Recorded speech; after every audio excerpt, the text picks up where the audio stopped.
Suspense.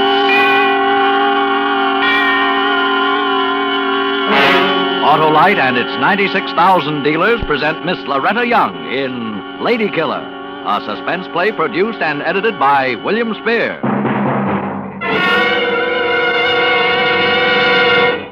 Say, Wilcox, did I ever tell you about the time I plugged a buffalo? No, Remingchester shotgun, but have I told you about the sensational White Gap Autolite resistor spark plugs? You mean there's something special about Autolite resistor spark plugs? Why, White Gap Autolite resistor spark plugs are the newest addition to the complete line of regular, transport, aviation, marine, resistor, and model spark plugs. Ignition engineered by Autolite. You're sure plugging tonight, Wilcox. Built right into every White Gap Autolite resistor spark plug is an exclusive 10,000 ohm Autolite resistor that makes practical a wider initial gap setting with advantages that have long been recognized by automotive engineers.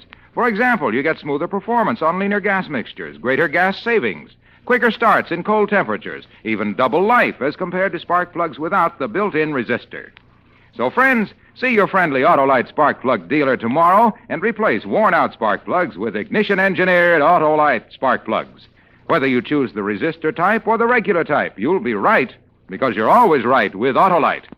And now, with Lady Killer and the performance of Loretta Young, Autolite hopes once again to keep you in suspense. Flight 175 to Morningside and Capital City, now loading at Gate 3. Will passengers please board the plane? Is this the right plane for Capital City, stewardess? Yes, sir. Name, please. Benton, Grant Benton. Take any seat, Mr. Benson. I have a horror of getting in the wrong plane someday and winding up in Tibet. Things like that happen to me. Well, it's not very likely this time. Your name is on the passenger list. So it is. That won't keep me from worrying, though. Name, please. Nordlinger. Miss Nordlinger. You can leave your coat with me if you like, Miss Nordlinger. I guess that would be better. Here you are. Take any seat, Miss Nordlinger. Thank you, stewardess. It's the best way to travel. You can't date a stewardess. Company rule is... I beg your pardon. Is this seat taken? As a matter of fact, Miss Nordlinger, I was saving it for you. You know me? We've never met, but we travel in the same circles. Don't I look at all familiar? No. But how do you do? Sit down, fasten your safety belt, have a pillow. Stick of gum, fetch a blanket. Well, I'll settle for the gum. Here you are. Thank you. If you chew gum when you're up in the air, it relieves pressure on the ears. Oh. Why it relieves pressure in the ears, I haven't the vaguest notion. Do you always babble on like this? Pretty near always, though sometimes... Miss Nordlinger. Oh, yes? Yes, stewardess. This telegram just arrived for you. Oh, thank you. Thank you very much. We'll be taking off in a few minutes, so if you want to send an answer... Oh, no. I'm sure an answer won't be necessary, stewardess. I'll tell the boy not to wait. Thank you. Aren't you going to open the telegram, Miss Nordlinger? I promise not to peek, or at most only a little bit. I can't open it. You see, I'm not Miss Nordlinger. I'm sort of on the dull-witted side. Well, the flight was booked solid, but I came out to the airport hoping there'd be a cancellation. And just before the passengers started to get on board, a woman came up to me and offered to sell me a ticket. How'd she know you wanted one? Well, she overheard me talking to the clerk at the reservation desk. So? Well, it would have taken extra time to have the ticket validated in my own name, so I decided to use hers. This telegram complicates things. What's your real name, deceitful woman? Lincoln. Peg Lincoln. Miss Peg Lincoln. And I didn't deceive you. I deceived the stewardess. You just happened to have your ears flapping when I told her my name was Nordlinger. Now then, Miss Lincoln, would you mind telling me why you let me go on with all that bilge about traveling in the same circles? Well, you were trying to pick me up, and I thought I'd better help out a little. That's what I liked about the modern woman. So shy and retiring, like Mata Hari. Well, after all, it's a 2-hour trip to Capital City. Dear, I wish I knew what to do about this telegram. Didn't the Nordlinger woman give you an address? No, she didn't. I gave her mine, but she was in such a hurry to get away. Too late to do anything anyway. We're taking off. Oh, that's funny. I feel dizzy all at once. Nonsense. We're still on the ground. Oh. Just your imagination. Miss Lincoln. Oh, it's so stuffy in here.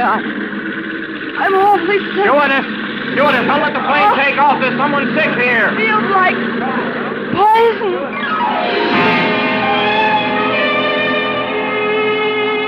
Sick?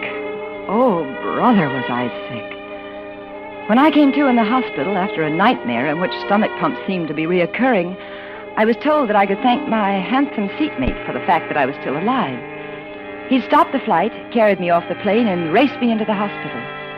Furthermore, he had engaged a private nurse and had telephoned every hour until assured that the danger was over. I bounced back fast. Next morning found me weak as a kitten, but sufficiently recovered to leave the hospital. The bubbling Mr. Benton was waiting to drive me home. So we bid a reluctant farewell to Rosemont Hospital, to its unsmiling nurses with their picturesque thermometers, to the pungent, unforgettable aroma of chloroform that lingers in its halls. Miss Lincoln. Miss Lincoln. Oh, yes. Are you sure you didn't die? I'm sorry. My mind was on something else. Miss Lincoln. Or may I call you Peg? Let's keep it at Miss Lincoln for a while, Mr. Benton. I wish we read the same books. Meaning? The books I read, a fellow saves the girl's life, she falls all over him. Yes? The ones you read, it's let's keep it at Miss Lincoln for a while. Maybe I should explain. I am an insurance investigator. And insurance investigators get to be pretty good at spotting phonies. I think you're a phony. Well, aren't you sweet? Not very. You know what I'd do if you were drowning right now? I'd throw rocks at you. I don't doubt it. A cryptic remark. I love cryptic remarks. Did Dr. Shiflin happen to mention what I nearly died of? He said it had some of the symptoms of food poisoning. Suppose I told you I never eat for 12 hours before traveling. I'd say you must have had something. Contaminated water, maybe. Or maybe a stick of poisoned chewing gum to relieve the pressure on my ears, eh? If you're getting at what I think you're getting I at... am. Do you know I canceled an important business trip just to make sure you were okay? Why, you'd be at the embalmers right now if I hadn't rushed. Sure, I would. You did some expert diagnosing, all right. A little too expert for a man who hadn't had any medical training. Don't look now, but you're losing your mind. Now, look, why would I want to poison a girl I'd never seen before, never had anything to do with? That's what Dr. Shiflin asked. You mean you ran off of the mouth to him? I pointed out that the poison may have been meant for the woman whose ticket I bought. It was too late to make any poison test, but to be on the safe side, Dr. Shiflin decided to check on you. He called Chief of Police Longman. Oh, that must have been good. Ray Longman and I used to trade tricycles. Oh, the chief rates you high, all right. Above suspicion was the phrase he used. But you're still not sold. I was for a while, but just after I got into your car, I found this unopened telegram in my pocket. Isn't that the one that was delivered to you aboard the plane? The one addressed to that Nordlinger woman? Yes. Well, what about it? Well, it wasn't in my pocket when I left the hospital 10 minutes ago. You just didn't notice, that's all. Want to look at a copy of the hospital receipt I signed for the personal articles returned to me? You'll find everything else on it. No telegram, though. An oversight. Oh, hospitals don't make oversights. Would you mind running through the whole plot for me? I'm a little hazy as to my motives. All right. You poisoned me thinking I was the Nordlinger woman. Fortunately for me, you discovered the mistake in time to correct it. Well, for a murderer, I certainly am careless. However, you wanted to look at the telegram, so you stole it. Probably as you carried me out of the plane. You read it, and then you resealed the envelope, and then met me at the hospital, hoping to slip it back into my pocket before I missed it. You've got the telegram right there. Open it up. Maybe we can put an end to this fairy tale. Thank you, no. I'd rather wait until I find the Nordlinger woman. If she's still alive. Well, then I'll open it for you. Here, give that back to me, please. Have a nice trip, love. It's signed Aunt Ellen. Well, that's in my gang's secret code. That means boatload of stolen jewels ready to sail at dawn for what cheer, Iowa. Thoughtful of you to rip the envelope so I couldn't check the resealing. How can you be suspicious of somebody so charming? Well, the chief of police knows what's on my mind. If anything happens to me, it'll take more than that charm of yours to keep the badge boys off your neck. But I do have charm. That we're agreed on. Oh, yes. But you're wasting it on me. Next one is my apartment building. Oh, look out! Look out for that girl crossing the street! Look out!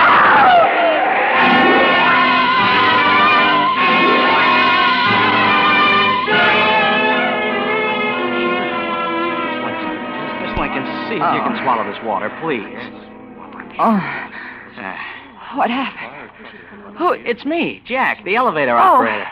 Oh, gee, you had me scared. Oh, Jack, how did I I carried you into the apartment lobby. Oh? I guess you're still weak from the hospital because you fainted after the accident. Oh. Where's Mr. Benton? The man who was driving the car. Where is Police he? headquarters. They want you to report in, too, whenever you're feeling better. And the girl was killed? Yeah, I understand. Gee, it was awful. Oh, dead. Yes, Miss Lincoln. It was so awful. Friend of yours, too, huh? No, I'd well, never... Gee, she was just leaving here when the car hit her. She was asking for you. Who was she? Well, I wrote her name down. It's in my pocket somewhere. Yeah, here it is. Patricia Smythe. I don't know any Patricia Smythe. Well, she said it was important to get in touch with you. Oh. Jack, did it strike you that Mr. Benton, the driver, could have avoided that accident by yanking the wheel the other way, perhaps? Well, I was reading the financial page when it happened. I didn't see nothing. Oh. But anything you want me to swear to, though, Miss Lincoln, No, never mind, Jack. Call me a cab, will you? Oh, Miss Lincoln, you're sick. You ought to be in Now, bed. look here. Something tells me I'll stay a lot healthier if I get to the telegraph office right away.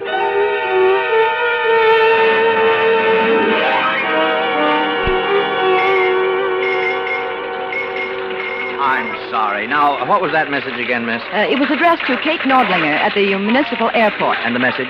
Have a nice trip. Love, Aunt Ellen. Uh-huh. No, not sent from this office. Might I see the telegram? Certainly. Here it is. Why, this thing is fake, miss. Are you sure? It's a regulation form, all right, and the message is pasted on in strips, but, well, look how different the type is from one of ours. Yes, I see. Well, was any telegram sent to Kate Nordlinger at the airport? You're Miss Nordlinger? Yes, I am. Well, I can look it up in a minute. Thank you. That'll be fine. Mm-hmm. Just a minute here. I think I can find it right away. Oh, yes. Here's one. Let's see. It reads, on your return, we'll contact you at Hotel Ludwig. It's signed Patricia Smythe. Patricia Smythe. S-M-Y-T-H-E. What was the name of that hotel? The Ludwig, Hotel Ludwig. Right there, right across the street. Oh, yes. Well, thank you very much. You've been very helpful. You're quite welcome.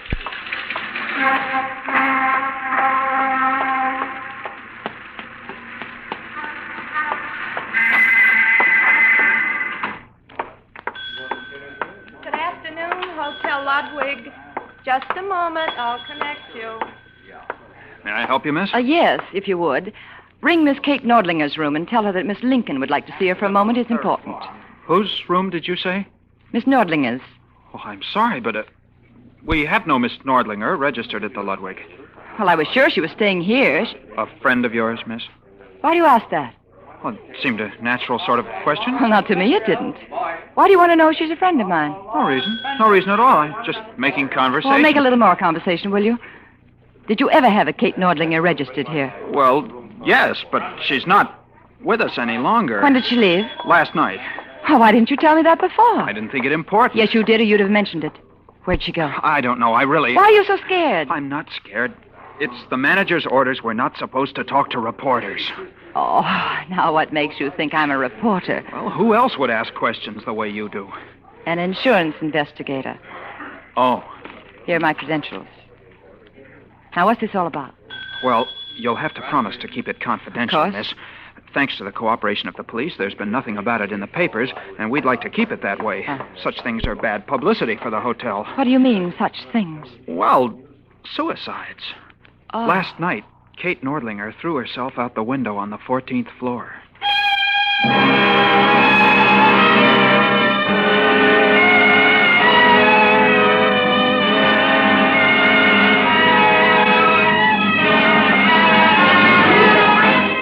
Autolite is bringing you Loretta Young in Lady Killer.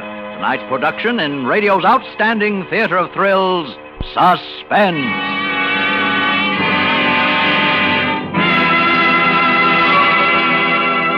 About that buffalo, Wilcox, I bagged him with a set of wide-gap Autolite resistor spark plugs. Remming Chester, that's a spark plug story, all right.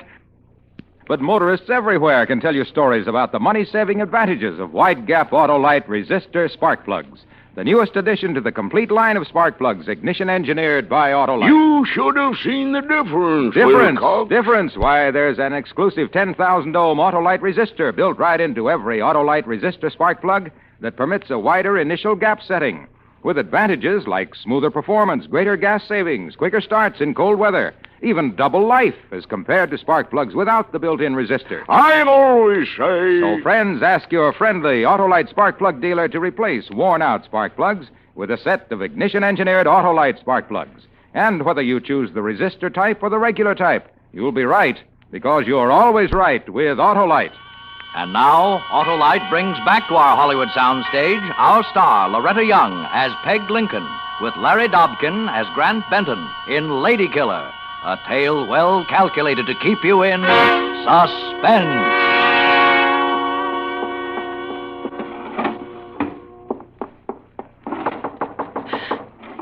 Come in. Hello, Miss Lincoln. Taking over Kate Nordlinger's room as well as her name? How about a stick of chewing gum? No, thanks, Mr. Benton. I thought you were at police headquarters. The police didn't keep me long. Oh. It was obviously an accident, so... Obviously? Look here, Miss Lincoln. My car hit a girl and killed her. It was her own fault, but that doesn't make me feel any better about it. I could do without the cracks. Oh. What are you doing here? I just happened to be leaving my room as you walked into this one. Well, that was convenient. I thought I recognized you, and so... You live at this hotel? Certainly, when I'm in town. I see. Or did you think I just dropped by to push Kate Nordlinger out the window? So you know about that? The chief of police is a friend of mine, remember? Oh, yes, that's right. Me living on the same floor as the woman who committed suicide, he thought maybe I could help with some background information. But you couldn't, of course. No, I couldn't. Uh-huh. Believe it or not, I never once laid eyes on the woman. Oh. And it wasn't until I saw you walk in here that I connected her name with the name on the telegram. Well, I'd better be going now. You think I'm lying, don't you? No, not necessarily. Please don't come one step closer, Mr. Benton. Miss Lincoln. One step closer and I start screaming. Take it easy. I'm not coming any closer. I won't try to kid you. I'm scared of you. Really scared. I'm going out of that door now. And don't you move. This is absurd. So much as lift a finger and I'll yell my head off. I'm scared, I tell you.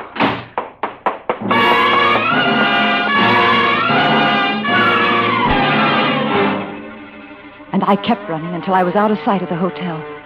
At police headquarters, I suppose I looked just like any other psychopath with a persecution complex. But I was stubborn about it. Finally, I got in to see the chief of police himself. Ray Longman, his name was. Surprisingly young for his job, middle 30s, I should say, good-looking, patient, and reasonable. But when I told him of my experiences with the charming Mr. Benton, he laughed out loud. Why, Grant Benton was his best friend. The whole thing was impossible. In the first place, there was no connection between the deaths of the two women. Patricia Smythe, the girl in the automobile accident, had been a clerk at the police department. The chief had known her well. Kate Nordlinger had held a private detective's license for 5 years prior to her suicide, as he kept calling it. So far as anyone knew, the two women had never even seen each other. It wasn't until then that I mentioned the fake telegram. Mm-hmm. Well, I tell you what I'll do, Miss Lincoln. I'll check with the telegraph company, and if anything develops, I'll get in touch with you later. Get in touch with me later? I know. You're taking all this very seriously. Oh, what am I supposed to do? Sit around like a duck in a shooting gallery until you decide You tell to... me you're an insurance investigator. That's you right. know court procedure. Would you, under oath, swear that Grant Benton deliberately drove into Patricia Smythe and killed her? Well, Under I... oath. Well, no, I couldn't, but... Well, I know he did it deliberately. But I couldn't swear to it, if that makes any sense. It does. In order to swear to it, you'd have to know exactly what went on in his mind at that moment. Well, that's all very well and good, Now, but don't you I see assure you that... there's nothing to link Grant Benton with the Nordlinger woman's suicide. And that brings us to the so-called attempts on your life. Would you care to press charges? Well, I can't prove anything. So where does that leave us? It leaves you thinking that your best friend is the victim of a few embarrassing coincidences. And it leaves me thinking that... That the chief of police is just a big, dumb flatfoot being taken in by a pal?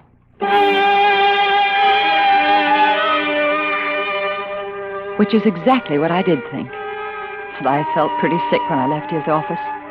I went back to my apartment and locked the door and moved a dresser behind it, but well, even that didn't give me any feeling of security. I couldn't find anything else to do but pace the living room floor, so I paced and I paced and I paced. And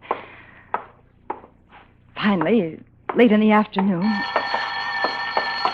Hello? Miss Lincoln? Yes? This is the chief of police, Ray Longman. Oh, yes. I checked with the telegraph company. Your Yes? story's on the level. I already knew that. Yes. Well, There are a couple of other developments I'd like to tell you about. Could you come out to my home tonight after dinner? Why, yes, I guess so. Grant Benton will be there. Oh. Well, now look here. Please. It's important.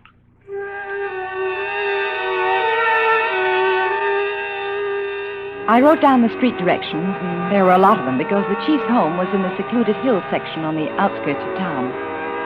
When I arrived there, my insides were doing push-ups. But I was calm enough on the inside, I hoped. Ah, Miss Lincoln. Oh, good evening, Chief. I was half expecting you to be late. Most people have trouble finding my house tonight. Oh, well, I started early. Won't you sit down? Thank you. Well, take the easy chair. Oh, thank you. Grant should be arriving any moment. I want you to understand that, well, I'm not out to trick him into a confession or anything. It's, well, I'm hoping that the three of us can talk things out. The situation's become uncomfortable all around. With Benton being your best friend, I can see where this is rather awkward for you, but... Awkward? You know what happened this afternoon? No, what? Grant walked in on me just as I was testing this typewriter to see if the print checked with the print on the fake telegram. Oh? I felt like Benedict Arnold. I'm sorry. Did the print check? No. Now I know what they mean by one-track mind. Well, there are other typewriters. Well, that must be Grant now. Well, you can take my word for it, Miss Lincoln. There's no need to be frightened. All right. Good girl. Come in, Grant. Thank you, Ray. Well, what a handsome couple you two make. Our forthright young chief of police and the lovely lady who was only recently voted Miss Unbridled Imagination of 1950. All right, that's enough, Grant. Sit over there and behave yourself. Now then, Miss Lincoln, to business. What can I do for you? Chief Longland thinks you can convince me you're innocent. I have reservations. On what plane? Where would you like me to begin?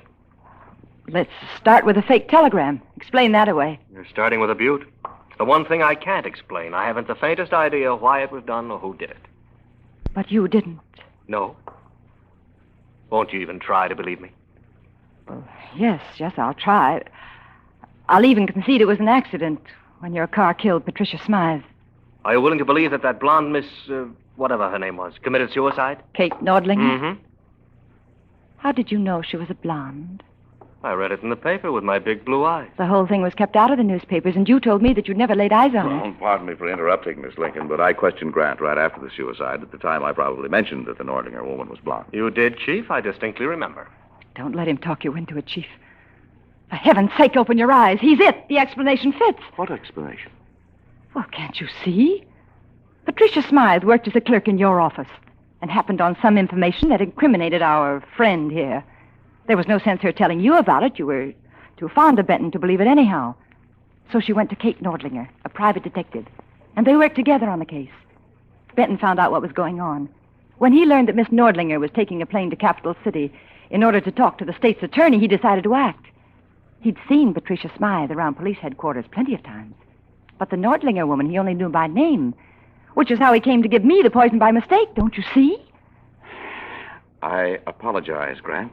I thought Miss Lincoln understood this was to be a friendly meeting. Girls will be girls. But listen, Chief. That's all I ask. Just listen. Very well. Go ahead. Well, through the telegram, Benton learned that Kate Nordlinger was staying at the Hotel Ludwig. That night while I was at the hospital, he killed her. He pushed her out of that window. And later, he recognized Patricia Smythe coming out of my apartment building. She'd come to warn me of what I was getting mixed up in. And he murdered her. He ran her down with his automobile. Now, really, Miss Lincoln, your logic... Never mind, Ray. She's right. I've made a couple of slips, and the entire Supreme Court couldn't shake her loose now. Very well, Miss Lincoln, if it makes you any happier, I killed both women. You have the dubious honor of having proved your point.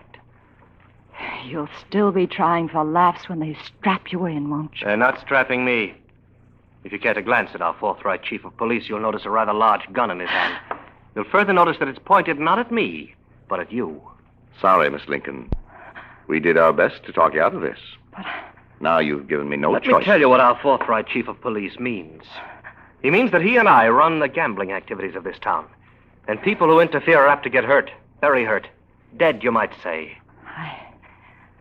I don't think Chief is going to shoot. There are two schools of thought on that.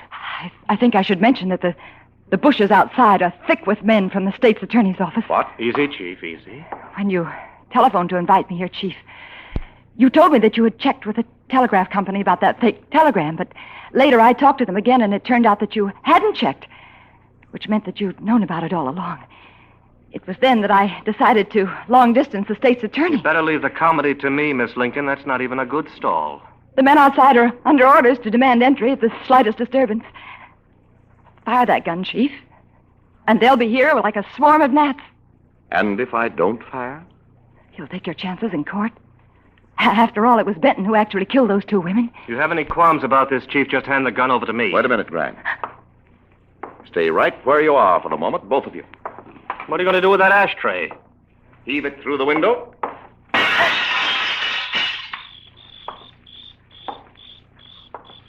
There's your slight disturbance, Miss Lincoln. They'll be here. We'll wait. That bluff went over like a lead balloon. Now, if you let me have the gun, Chief. Don't give it to him, Chief, please! Don't give it to him! Why, Miss Lincoln, right. Quiet, Grant.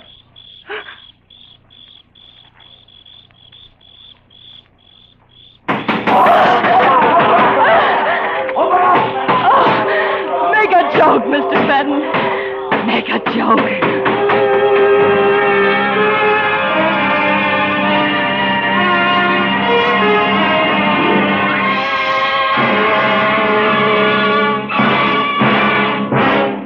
Suspense, presented by Autolite. Tonight's star, Loretta Young, and featuring Larry Dobkin. Remingchester, I've weighed your story about the buffalo. Thank you, Wilcox, but I could have told you his weight, nearly 2 tons, to be exact. You can never be sure of Remingchester, but you can always be sure of any Autolite product. For Autolite makes more than 400 products for cars, trucks, planes, and boats in 28 plants coast to coast. These include complete electrical systems used as original equipment on many makes of America's finest cars. Spark plugs, batteries, generators, coils, distributors, starting motors, bullseye, sealed beam headlights. All engineered to fit together perfectly, work together perfectly because they're a perfect team. So don't accept electrical parts supposed to be as good. Ask for and insist on Autolite, original factory parts at your neighborhood service station, car dealer, garage, or repair shop. Remember, you're always right with Autolite.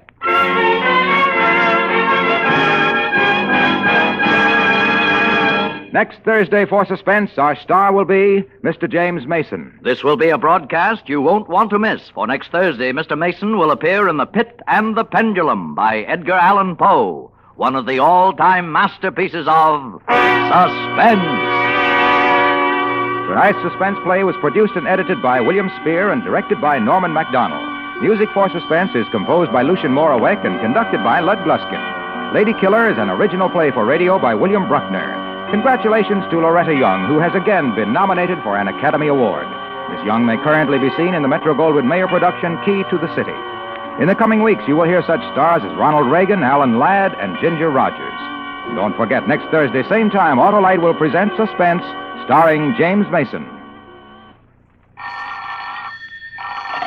You can buy Autolite resistor or regular spark plugs, Autolite stay-full batteries, Autolite electrical parts at your neighborhood Autolite dealers.